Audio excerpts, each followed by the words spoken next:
Você está no canal Eu Estudo a Lição com o pastor Samuel Camilo Júnior. Hoje é quarta-feira, dia 1º de abril. E o tema que estudaremos na nossa lição da Escola Sabatina será a Bíblia como História. Quando olhamos a Bíblia e a analisamos, tendo como base os principais livros que outras religiões, grandes religiões, em termos mundiais, desde religiões orientais, religiões africanas, religiões até mesmo da Ásia, da América do Sul, quando analisamos os escritos de grandes religiões e comparamos com a Bíblia, a grande diferença que vemos é que a Bíblia ela não se preocupa em falar especificamente a respeito de uma pessoa, da vida de uma pessoa, a respeito do que essa pessoa fez, do que ela ensinou. A Bíblia se preocupa com aquilo que é a história do nosso planeta. Desde o momento em que ele foi criado, como o grande problema do pecado acabou ingressando aqui dentro quando a rebelião fez com que Adão e Eva fizessem parte dessa mesma reação ou rebeldia contra Deus, e Adão e Eva cederam a essa situação, como o planeta foi mergulhado numa situação de crise, de ódio, violência, e a morte passou a fazer parte do nosso cotidiano. Ao mesmo tempo, como foi que os descendentes de Adão e Eva acabaram lidando com essa situação, como houve um desdobramento dentro da própria família de Adão e Eva, através de Caim por um lado e de Sete por outro, dando origem a pessoas que buscavam a Deus e pessoas que estavam completamente descompromissadas com o Senhor. E ela vai mostrando agora como essas duas famílias vão agir no decorrer da história. Os desmandos daqueles que estão vivendo longe de Deus, como eles têm entrado num caminho de autodestruição, e ao mesmo tempo a história daqueles que buscam o Senhor Deus, como tem alcançado vitórias, e ao mesmo tempo como tem salvado a humanidade da própria extinção. Porque quando se anda longe do caminho do Senhor, a rebelião promove a destruição da própria humanidade. E Deus, o tempo inteiro, desde que o pecado entrou aqui no planeta, Deus está agindo no decorrer da história. A Bíblia mostra Deus agindo. Deus age quando Adão e Eva são criados. Deus age quando eles entram em pecado. Deus age quando os seus filhos tomam posicionamentos. Deus age quando a humanidade de novo se rebela tanto que está a ponto de se autodestruir. E aí vem a questão do dilúvio, o recomeço. Deus age quando percebe que a humanidade toda está seguindo para longe do seu caminho, vai lá e busca Abraão e dele faz uma grande nação. E Deus vai agindo o tempo inteiro. Ele vai se revelando através de pessoas que ele vai chamando, mostrando quem ele é, mostrando o que ele pensa a respeito da humanidade, mostrando os grandes propósitos que tem para a humanidade. Portanto, a Bíblia, ela vai mostrando o caminho o tempo todo. Você percebe nitidamente Deus agindo na história. É Ele agindo na história. Não é um Deus que está distante, que observa o que está acontecendo aqui na Terra e de vez em quando vai mexer com alguma coisa ou mandar um recado. Não, é Deus junto com a humanidade. Deus não deixa a humanidade em nenhum momento. Deus não está distante do ser humano. Ele está junto com o ser humano. Mesmo quando o ser humano entra em rebelião, Deus está ali para poder puxar as rédeas, para tentar fazer com que a humanidade não se autodestrua. É nessa perspectiva que a vinda de Cristo Jesus acaba sendo um evento marcante no decorrer da história. Quando você percebe no Antigo Testamento, sempre que a humanidade está pensando que não está valendo a pena, o mal está por todos os lados, está difícil servir a Deus, há sempre um profeta que se levanta e diz, mas o Messias virá, ele vai destruir o mal, ele vai acabar com a rebelião no planeta, e o que Deus tem proposto para nós e que o pecado estragou, vai voltar para a gente. E nessa perspectiva vem o segundo momento. O primeiro momento é a primeira vinda de Cristo. O segundo momento é a segunda vinda de Cristo Jesus, quando ele vai colocar um ponto final na dor, no sofrimento, na morte, na rebelião e no rebelde. Então você percebe nitidamente esses dois eventos como sendo centrais.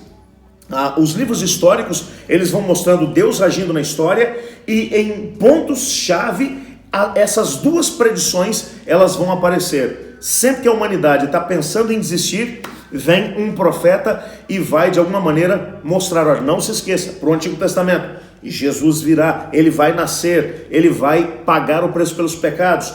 a partir agora da primeira vinda de Cristo, Jesus retornará, ele vai vir em poder e glória, ele vai acabar com o pecado, com o sofrimento, com a morte, ele vai nos levar para um lugar que vale muito a pena. E para comprovar que isso é válido, então você continua de novo com a história no contexto bíblico. O Novo Testamento vai mostrar que Cristo morreu, haviam testemunhas oculares, gente que carregou o corpo dele para a sepultura. Haviam testemunhas tanto que estavam do lado dele, como testemunhas que o odiavam. Testemunhas que, aliás, o colocaram na sepultura, colocaram guardas para poder manter o corpo lá dentro. Os inimigos de Cristo estavam cuidando e prestando atenção nas profecias que tinham sido feitas em relação a ele. Tudo isso os livros históricos estão mostrando. Quando ele ressuscita, tem gente que não acredita, os próprios amigos e discípulos dele não acreditam. Ele manda recados para eles, ele começa a aparecer com eles e depois disso ele aparece a eles, ele faz com que aqueles que não criam nele tocassem nele para ver que ele era de carne e osso. Mais do que isso, ele se senta, ele faz refeições com eles, até chegar o momento em que ele sobe ao céu, eles veem Jesus subindo ao céu, eles têm contatos com os anjos que vêm até eles e dizem, esse mesmo Jesus que vocês viram indo ao céu, ele virá uma segunda vez. E como Jesus ressuscitou, e existem testemunhas oculares que viram Jesus morrendo, ressuscitado e ao mesmo tempo subindo ao céu, eles agora podem anunciar as grandes boas novas. Quais são as boas novas? Ele voltará. E assim como ele ressuscitou, nós também ressuscitaremos. E aí você tem o desenvolvimento da história, agora pós-ressurreição de Cristo Jesus, sendo construída ainda hoje por nós. E aí as profecias ainda vão mostrar pra gente um pouco de história. Porque as próprias profecias relacionadas ao retorno de Jesus, a ressurreição daqueles que morreram em Cristo, a nova terra, tudo isso é a história alcançando o seu clímax. Portanto, os livros históricos, eles são construídos principalmente para poder mostrar Deus agindo na história, na criação perfeita, durante a situação de pecado, até o momento em que nós seremos restaurados, que o pecado será vencido e que o rebelde será definitivamente vencido e destruído no lago que arde com fogo e enxofre. Portanto, essa é uma história que mostra não apenas atos isolados, mas mostra o todo, desde o começo perfeito até o final, que na verdade não é final, é um recomeço também perfeito. E Deus, o tempo todo, agindo na história junto com a humanidade, com um propósito: salvar e ao mesmo tempo nos dar a vitória. Tudo dentro do contexto da história sagrada gira em torno de um fator, e é com esse que eu termino minhas considerações hoje. Liberdade de escolha, livre-arbítrio. Nós somos livres sempre, desde que fomos criados, perfeitos lá no Jardim do Éden. Depois que o pecado aqui entrou, continuamos livres e seremos livres até o momento da destruição final. Aqueles que finalmente decidirem viver longe de Deus serão destruídos, mas será por escolha deles, porque Deus deu liberdade de escolha, livre-arbítrio para cada um de nós. Hoje eu quero desafiá-lo a usar o seu livre-arbítrio e construir a sua história como uma história de felicidade, uma história de vitória, porque você vai se colocar nas mãos do Senhor Deus e escolher o melhor, escolher esperar Jesus Cristo e vê-lo voltando no nosso tempo, na nossa geração, com esses olhos. Eu desafio a orar comigo agora, enquanto você toma a sua decisão. Senhor Deus, muito obrigado pela história sagrada. Obrigado porque em nenhum momento dela nós vemos a humanidade abandonada pelo Senhor. Mas nós vemos o Senhor agindo na história para poder salvar, para resgatar, para poder fazer com que o ser humano perceba que existe uma outra opção.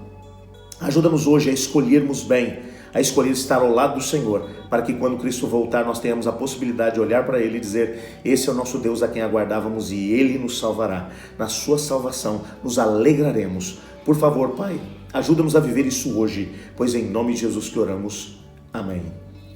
Eu estudo a lição, e você?